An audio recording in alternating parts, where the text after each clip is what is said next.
자, 레위기를 읽기 전에 조금씩만 공부하겠습니다. 자, 레위기에서는 이 죄의 속죄를 중요하게 여기는데 그 중에서 1년에 한 번 있는 이 대속죄일 또는 속죄일이라고 하는 이 날에 대해서 되게 중요하게 보고 있습니다. 이 속죄일은 1년에 한 번 이루어지는 가장 중요한 의식이죠. 대제사장이 지성소에 들어가서 온 백성의 죄를 속죄합니다. 이때 두 가지 염소를 속죄에 대해 사용하는데 첫 번째 염소는 제물로 드려지는 죄의 속죄를 상징하는 염소고요.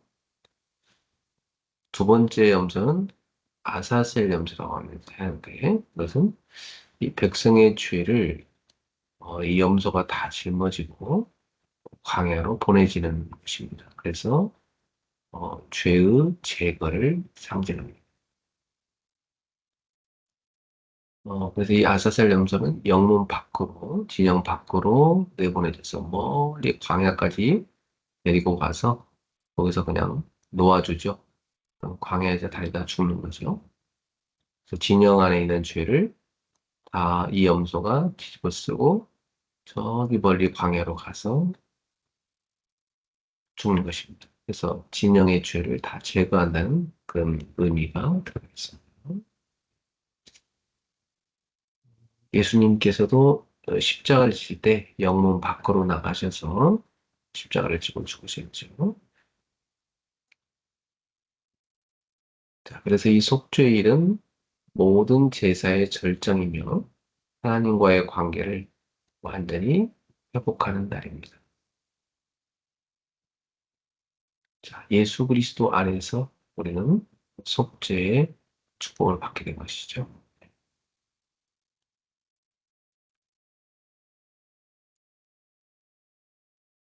자, 이제 우리 레위기 오늘은 22장을 같이 읽도록 하겠습니다. 여러분도 자기 목소리로 읽으시기 바랍니다.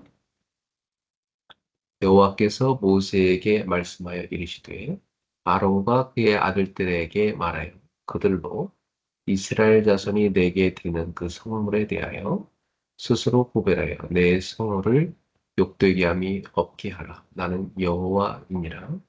그들에게 이르라. 누구든지 네 자손 중에 대대로 그의 몸이 부정하면서 이스라엘 자손이 구별하여 여호와께 드리는 성물에 가까이 하는 자는 내 앞에서 끊어지리라. 나는 여호와이니라. 아론의 자손 중 나병 환자나 유출병자는 그가 정결하기 전에는 그 성물을 먹지 말 것이요.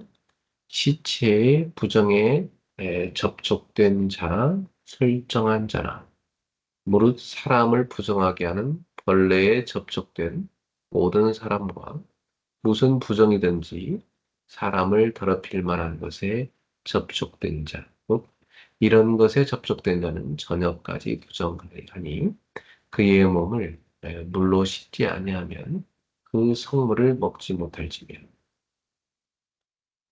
해질 때에야 정하리니 그 후에야 그 성물을 먹을 것이니라. 이는 자기의 음식이 됨이니라. 시체나 찢겨 죽은 짐승을 먹음으로 자기를 더럽히지 말라. 나는 여호와이니라. 그들은 내 명령을 지킬 것이니라. 그것을 속되게 하면 그로 말미암아 죄를 짓고 그 가운데에서 죽을까 하노라. 나는 그들을 거룩하게 하는 여호와이니라. 일반인은 성물을 먹지 못할 것이며 제사장의 객이나 풍꾼도 다 성물을 먹지 못할 것이니라. 그러나 제사장이 그의 돈으로 어떤 사람을 샀으면 그는 그것을 먹을 것이며 그의 집에서 출생한 자도 그렇게 하여 그들이 제사장의 음식을 먹을 것이며 제사장의 딸이 일반인에게 출가하였으면 거제의 성물을 먹지 못하되 만일, 만일 그가 과부가 되든지 이혼을 당하든지 자식이 없이 그의 친정에 돌아와서 젊었을 때와 같으면 그는 그의 아버지의 몫의 음식을 먹을 것이나 일반인은 먹지 못할 것이니라. 만일 누가 부지중에 성물을 먹으면 그 성물에 그것의 5분의 1을 더하여 제사장에게 줄지니라. 이스라엘 자손이 여호와께 드리는 성물을 그들은 속되게 하지 말지니 그들이 성물을 먹으면 그 죄로 인하여 형벌을 받게 할 것이니라. 나는 그 음식을 거룩하게 하는 여호와이니라. 네, 하나님께 바쳐진 제물에 대해서 말씀하고 있는 거죠. 그것을 성물이라고 하고요. 네, 함부로 먹지 못하게 하신 거죠. 여호와께서 모세에게 말씀하시되 아론과 그의 아들들과 이스라엘 온 족속에게 말하 이르라. 이스라엘 자손이나 그 중에 거류하는 자가 서원 제물이나 자원 제물로 번제와 더불어 여호와께 예물로 드리려거든 기쁘게 받으심이 되도록 소나 양이나 염소의 흠 없는 수컷으로 드릴지니 흠 있는 것은 무엇이나 너희가 드리지 말 것은 그것이 기쁘게 받으심이 되지 못할 것임이니라. 네. 나중에 이제 구약의 말미에 말라기서쯤에 가보면 사람들이 흠 있는 제물을 갖고 와서 바치죠. 그래서 하나님이 더 이상 가져오지 말라고까지 말씀하시는 것을 볼 수가 있습니다. 하나님께 바쳐지는 것은 흠 없는 것으로 바쳐야 된다는 말씀입니다. 최상의 것으로 드리라는 얘기죠.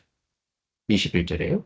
만일 누구든지 서원한 것을 갚으려 하든지 자의로 예물을 드리려 하여 소나 양으로 화목제물을 여호와께 드리는 자는 기쁘게 받으심이 되도록 아무 흠이 없는 온전한 것으로 할지니 너희는 눈먼 것이나 상한 것이나 지체에 배임을 당한 것이나 종기 있는 것이나 습진 있는 것이나 비루 먹은 것을 여호와께 드리지 말며 이런 것들은 제단 위에 화제물로 여호와께 드리지 말라.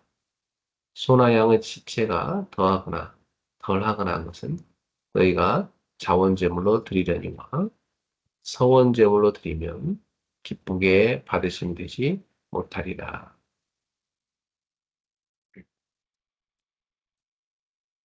서원제물은 하나님 앞에 본인이 서원이 있어서 바치는 제물입니다. 너희는 고환이 상하였거나 치였거나 터졌거나 배임을 당한 것은 여호와께 드리지 말며 너희의 땅에서는 이런 일을 행하지도 말지며 너희는 외국인에게서도 이런 것을 받아 너희의 하나님의 음식으로 드리지 말라. 이는 결점이 있고 흠이 있는 것인즉 너희를 위하여 기쁘게 받으심이 되지 못할 것입니다. 여호와께서 모세에게 말씀하여 이르시되 수소나 양이나 염소가 나거든 이래 동안 그것의 어미와 같이 있게 하라. 열흘째 날 이후로 여호와께 화제로 예물을 드리면 기쁘게 받으심이 되리라. 암소나 암양을 막론하고 어미와 새끼를 같은 날에 잡지 말지니라. 너희가 여호와께 감사 제물을 드리거든 너희가 기쁘게 받으심이 되도록 드릴지며 그 제물은 그날에 먹고 이튿날까지 두지 마라. 나는 여호와이니라. 너희는 내 계명을 지키며 행하라. 나는 여호와이니라. 너희는 내 성호를 속되게 하지 말라. 나는 이스라엘 자손 중에서 거룩하게 함을 받을 것이니라. 나는 너희를 거룩하게 하는 여호와요. 너희의 하나님이 되려고 너희를 애굽 땅에서 인도하여 낸 자니 나는 여호와이니라. 아멘. 자, 오늘의 말씀을 같이 보도록 하겠습니다. 네, 오늘은 주일 2부 말씀을 시작하겠습니다.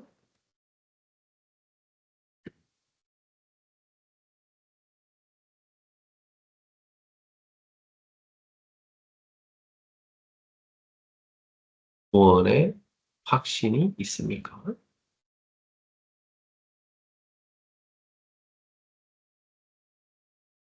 빌립보서 3장 20절 말씀. 그러나 우리의 시민권은 하늘에 있는지라. 거기로부터 구원하는 자 곧 주 예수 그리스도를 기다리는 서론. 나는 구원받았다는 확신이 있는가? 교회를 오래 다니는 사람들 중에서도 의외로 구원의 확신이 없는 경우가 많습니다. 구원의 확신이 없는 사람들 마음속에 불안과 두려움을 안고 살아가지만 구원의 확신이 있는 사람은 어떤 상황 속에서도 흔들리지 않은 평안과 소망을 누릴 수 있습니다. 성경은 분명히 말씀하고 있어요. 구원은 인간의 노력이나 행위로 얻는 것이 아니라 오직 예수 그리스도를 믿음으로 받는 하나님의 은혜의 선물입니다. 따라서 복음을 정확히 아는 것이 무엇보다 중요합니다. 복음을 모르면 구원에 대한 확신도 가질 수 없습니다. 하나님께서 인간을 영적인 존재로 창조하였습니다. 인간은 하나님과의 교제, 곧 예배와 기도를 통해서만 참된 행복을 누릴 수 있습니다. 그러나 인간은 하나님을 떠나서 영적인 죽음에 빠졌고 그 결과 참된 만족을 잃어버린 채 살아가게 되었습니다. 오늘 말씀을 통해 우리는 왜 예수님을 믿어야 하는지, 구원이 무엇인지, 그리고 어떻게 구원의 확신을 가질 수 있는지를 함께 살펴보고자 합니다. 본론 첫 번째, 우리는 왜 예수님을 믿습니까? 베드로전서 1장 9절은 믿음의 목적을 분명히 말씀하고 있습니다. 믿음의 결국 곧 영혼의 구원을 받음이라. 우리가 예수님을 믿는 가장 중요한 이유는 성공이나 형통 때문이 아닙니다. 우리의 영혼이 구원을 받기 위함입니다. 첫째, 인간은 누구나 구원이 필요한 존재입니다. 인간은 하나님을 떠난 순간 영적인 죽음에 빠졌고 스스로 그 문제를 해결할 수 없습니다. 둘째, 세상의 어떤 종교와 철학도 인간의 근본 문제를 해결할 수 없습니다. 교육이나 선행이나 종교적 열심으로는 영원한 생명을 얻을 수 없습니다. 오직 예수 그리스도만이 구원의 길이 되십니다. 셋째, 예수님을 믿는 목적은 영원한 생명을 얻는 것입니다. 우리는 이 땅만을 위해 살아가는 존재가 아니죠. 우리의 진정한 소망은 영원한 하나님의 나라에 있습니다. 자, 그렇다면 구원이란 무엇입니까? 구원이란 인간이 스스로 해결할 수 없는 근본 문제에서 완전히 해방되는 것을 의미합니다. 첫째, 구원은 과거의 문제를 해결합니다. 에베소서 2장 1절은 우리가 허물과 죄로 죽었던 존재라고 말씀합니다. 인간은 태어날 때부터 죄의 문제를 가지고 태어납니다. 그러나 예수 그리스도께서 십자가에서 우리의 죄를 완전히 해결하였습니다. 그리스도 안에 있는 자에게는 더 이상 정죄함이 없습니다. 둘째, 구원은 현재의 문제를 해결합니다. 에베소서 2장 2절은 사탄이 지금도 불순종의 아들들에게 역사하고 있는데 바로 세상의 풍조를 통해서 사람들을 지배하고 있다고 말씀합니다. 그러나 예수 그리스도께서는 십자가를 통해 사탄의 권세를 완전히 꺾으셨습니다. 우리는 예수 이름의 권세로 사탄의 속임수와 흑암의 세력을 이길 수 있습니다. 셋째, 구원은 미래의 문제를 해결합니다. 에베소서 2장 6절은 하나님께서 우리를 그리스도와 함께 하늘에 앉히셨다고 말씀합니다. 구원받은 성도에게 죽음은 끝이 아닙니다. 우리는 이미 영원한 하나님 나라의 시민권을 가진 사람들이죠. 자, 세 번째, 이제 기독교 복음의 핵심은 무엇입니까? 사도 바울은 복음을 이렇게 요약합니다. 고린도전서 15장 3절에서 4절 말씀입니다. 그리스도께서 성경대로 우리 죄를 위하여 죽으시고 장사되셨다가 성경대로 사흘 만에 다시 살아나셨느니라. 예수님께서는 우리 죄를 대신하여 십자가에 죽으셨습니다. 또한 십자가를 통해 죄와 사망과 사탄의 권세를 완전히 깨뜨리셨습니다. 그리고 부활하심으로 자신이 참 그리스도이심을 증명하시고 믿는 모든 자에게 영원한 생명을 보장하셨습니다. 그러므로 구원이란 과거의 죄 문제와 현재의 사탄의 권세, 그리고 미래의 죽음과 지옥의 문제에서 영원히 해방되는 것입니다. 자, 그렇다면 우리는 어떻게 구원을 받습니까? 구원은 인간의 노력으로 하는 것이 아닙니다. 예수님께서는 말씀하셨어요. 요한복음 5장 24절에 내 말을 듣고 또 나 보내신 이를 믿는 자는 영생을 얻었고 이미 얻었다고 하시죠. 믿음은 말씀을 듣는 데서 시작됩니다. 그리고 예수님을 나의 구주로 영접할 때 하나님의 자녀가 되는 권세를 주셨습니다. 요한복음 1장 12절에 영접하는 자, 곧 그 이름을 믿는 자들에게는 하나님의 자녀가 된 권세를 주셨습니다. 구원은 교회를 오래 다닌다고 자동으로 받는 것이 아니죠. 오직 하나님의 은혜로 믿음을 통해서 받는 선물입니다. 자, 이제 끝으로 구원받은 사람에게는 어떤 축복이 있습니까? 첫째, 우리는 하나님의 자녀가 되었습니다. 둘째, 우리는 이미 천국 시민권을 소유하고 있습니다.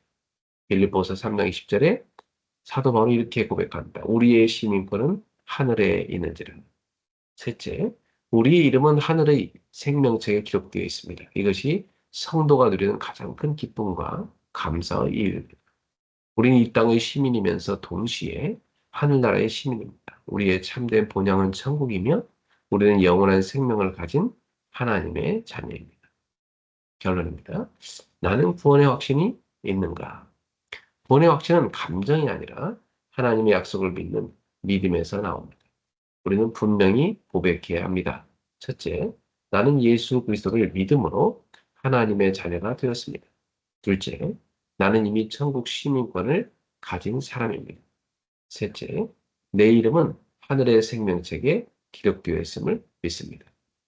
구원의 확신이 있는 사람은 두려움 속에 살지 않습니다. 죽음조차 두려워하지 않습니다. 왜냐하면 우리의 본향은 하늘에 있고 우리를 구원하신 주 예수 그리스도께서 다시 오실 것을 기다리기 때문입니다. 오늘도 구원의 확신 가운데 기뻐하며 살아가고 천국 시민으로서 승리하는 삶을 살아가는 우리 모두가 되기를 주님의 이름으로 축원합니다. 기도하겠습니다. 하나님 아버지, 우리에게 값없이 구원의 은혜를 주시고 하나님의 자녀 삼아 주심에 감사드립니다. 우리의 행위가 아니라 오직 예수 그리스도의 십자가와 부활을 통해 영원한 생명을 주신 은혜를 날마다 기억하게 하옵소서. 우리의 이름이 하늘의 생명책에 기록되어 있음을 확신합니다. 어떠한 상황 속에서도 기쁨과 감사와 소망을 잃지 않게 하옵소서. 천국 시민으로서 이 땅에서도 승리하며 살아가게 하시고 구원의 확신 가운데 복음을 증거하는 증인으로 사용하여 주옵소서. 예수 그리스도 이름으로 기도하옵나이다. 아멘. 자, 오늘의 성구 암송은 로마서 10장 9절부터 10절 말씀입니다. 네가 만일 네 입으로 예수를 주로 시인하며 또 하나님께서 그를 죽은 자 가운데서 살리신 것을 내 마음에 믿으면 구원을 받으리라. 사람이 마음으로 믿어 의에 이르고 입으로 시인하여 구원에 이르느니라. 아멘. Romans 10 verses 9 to 10. That if you confess with your mouth Jesus is Lord and believe in your heart that God raised him from the dead, you will be saved. For it is with your heart that you believe and are justified, and it is with your mouth that you confess and are saved. 아멘. 자, 오늘의 기도 수첩은요, 운명에서 나와서 성삼위 하나님께로. 사도행전 1장 1절을 읽겠습니다. 데오빌로에 내가 먼저 쓴 글은 무릇 예수께서 행하시며 가르치시기를 시작하십니다. 우리는 운명에서 나와 성삼위 하나님께로 가야 합니다. 이것이 그리스도, 하나님의 나라, 오직 성령입니다. 창세기 3장, 6장, 11장, 사도행전 13장, 16장, 19장의 운명은 모든 사람에게 똑같이 다 있습니다. 그러나 개인에게 오는 운명, 바로 6가지 올무는 사람마다 다르죠. 이것을 바꾸지 않으면 3단체와 종교에 이용당하게 되어 접신운동, 네피림운동, 미신, 무속운동이 일어나게 됩니다. 그리고 6가지 올무, 바로 불신자들의 상태죠. 이 올무가 문화가 되기 시작하면 절기, 영화, 음악, 체육 분야의 흑암 문화가 만들어지게 됩니다. 그리고 3단체에서 뇌과학을 만들기 때문에 영적 문제가 더 심각해지고 치유 조직을 만들어 치유 집회가 많이 일어나면 더 큰 재앙이 임하게 됩니다. 그렇다면 우리는 어떻게 해야 되죠? 지금부터 인생 캠프가 시작되어야 합니다. 첫째, 나의 운명을 바꾸는 캠프입니다. 성령의 인도를 받는 거죠. 바울은 그리스도를 만나는 순간 모든 답이 나왔습니다. 즉, 복음을 정확히 깨닫고 운명이 바뀐 것입니다. 그 이후 바나바를 만나서 안디옥 교회로 가서 마가다락방에서 있었던 일을 듣게 됩니다. 그리고 브리스가 부부를 만나서 마가다락방 현장을 다 보고 하나님 나라에 관하여 석 달 동안 담대히 설명했습니다. 두 번째, 운명을 바꾸는 캠프. 그것은 성령의 역사를 가지죠. 바울은 현장에서 치유와 서밋 운동을 하고 지속적으로 전도가 일어나는 시스템을 만들었습니다. 현장의 캠프입니다. 세 번째, 미래 운명을 바꾸는 캠프죠. 성령의 열매입니다. 그리고 현장에 있던 총독이 제자로 세워져서 정치, 사회, 경제가 바뀌기 시작했죠. 자, 이렇게 제자를 찾아 세우는 것이 바로 미래 캠프입니다. 자, 그리스도께서 주신 것과 신분과 권세기로 사탄의 진과 요새를 무너뜨려야 합니다. 사탄이 인간과 문화 속에 지어놓은 망대, 귀신들이 만든 망대, 사탄의 요새, 세상의 왕 노릇하는 사탄의 권세, 세상신 행세하는 흑암의 권세를 꺾어야 합니다. 만물을 복종케 하는 예수 그리스도의 이름으로 모든 불신앙과 가문의 흑암 조직을 꺾는 권세의 기도를 하는 것이죠. 오늘도 예수 이름으로 여러분 가문의 모든 흑암을 꺾고 오늘도 불신앙을 다 꺾는 축복 있기를 바랍니다. 자, 기도하겠습니다. 하나님께 감사드립니다. 나의 운명에서 빠져나와 성삼위 하나님께로 가는 인생 캠프가 시작되게 하옵소서. 나의 운명과 현장의 운명, 미래의 운명이 바뀌는 권세 기도의 축복을 누리게 하옵소서. 예수 그리스도의 이름으로 기도하옵나이다. 아멘. 자, 오늘도 체력을 얻는 균형을 맞추세요. 따뜻한 물도 한 잔 드시고 스트레칭도 하시고 조깅하시고 하루 주도하십시오. 저도 매일 아침에 산에 가는데 오늘 비가 내려서 그러니까 산 입구까지는 가서 맨발 걷기 하기 참 좋은 날이라 생각합니다. 네, 경제력을 얻는 공, 전문성 분야, 관심 분야 독서하시고 헌금도 하시기 바랍니다. 인력을 얻는 전도, 오늘도 오늘의 말씀 전도 기도, 사문을 하나씩 쓰고 출발하세요. 자, 우리 함께 해쳐볼까요? 주는 그리스도시요 살아계신 하나님의 아들이십니다. 응답의 그릇을 갖추게 하소서. 하나님 나라의 망대를 세우게 하소서. 나는 기도의 망대를 세우는 서밋클럽이다. 나는 제자의 망대를 세우는 레드다이아입니다. 나는 전도의 망대를 세우는 전도 캠프팀이다. 오늘 7월 8일 수요일입니다. 오늘 수요예배 때 또 뵙겠습니다. 자, 써니클럽 오늘도 주님과 함께 출발! 승리하세요.